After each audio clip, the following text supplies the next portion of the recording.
윤석열 대통령과 국민의힘 지도부가 대통령실에서 오찬 회동을 가졌습니다. 자세한 내용 국회 취재기자 연결해서 들어보겠습니다. 장보경 기자. 네, 낮 12시부터 시작된 윤 대통령과 국민의힘 지도부의 오찬 회동은 1시간 반 넘게 진행됐습니다.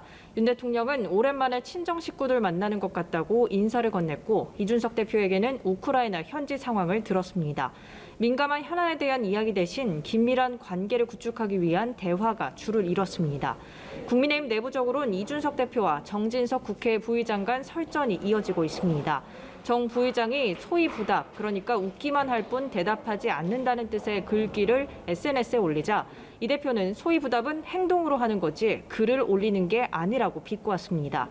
권성동 원내대표는 지도부 간 싸우는 모습으로 비춰 송구하다며 양쪽 모두 비판하는 전화가 많이 왔다고 두 사람을 겨냥했습니다. 의원 모임 민들레 발족을 놓고선 당내 친윤계 세력화냐 아니냐를 놓고 의견이 분분합니다. 이준석 대표는 당정대 간 연결 기능을 누가 부여했냐고 비판했고 권성동 원내대표도 공식 당정협의체가 있어 별도 오해받을 수 있는 모임은 부적절하다고 본다고 지적했습니다. 특히 권 원내대표는 친윤계 모임이라는 보도로 오해받고 있다 들었다면서도 자칫 개파 얘기가 나올 수 있다며 원조 윤핵관 사이에서 다소 결이 다른 목소리를 내 눈길을 끌었습니다. 네, 그리고 더불어민주당은 우상호 의원이 이끄는 비대위를 띄웠다고요?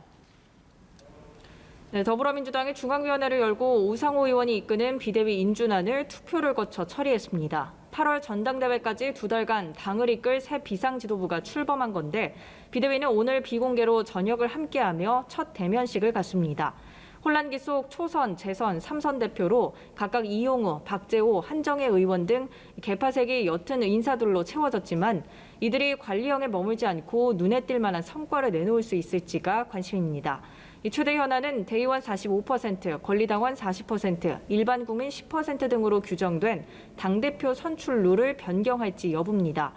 이해 타산을 따지며 개파 간 벌어지는 신경전을 잠재우는 동시에 10%에 불과한 국민 여론조사 반영률 등 민심과 너무 괴리될 수 있는 문제도 해결해야 하는데요. 우상호 의원은 전당대회 준비위원회를 다음 주 중 구성해 룰과 관련된 논의를 시작하겠다고 예고했습니다. 재보선, 대선, 지선까지 최근 선거에서 3연패를 당한 민주당이 비대위를 띄워 냉철한 원인 분석을 할 수 있을지도 눈여겨봐야 합니다. 이재명 의원은 SNS에 정치의 책무를 다시 생각한다는 제목의 글을 올렸습니다.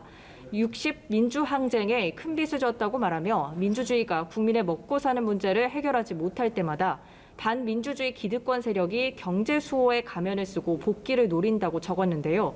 이 의원은 여전히 공식 일정은 잡지 않고 있습니다. 지금까지 국회에서 전해드렸습니다.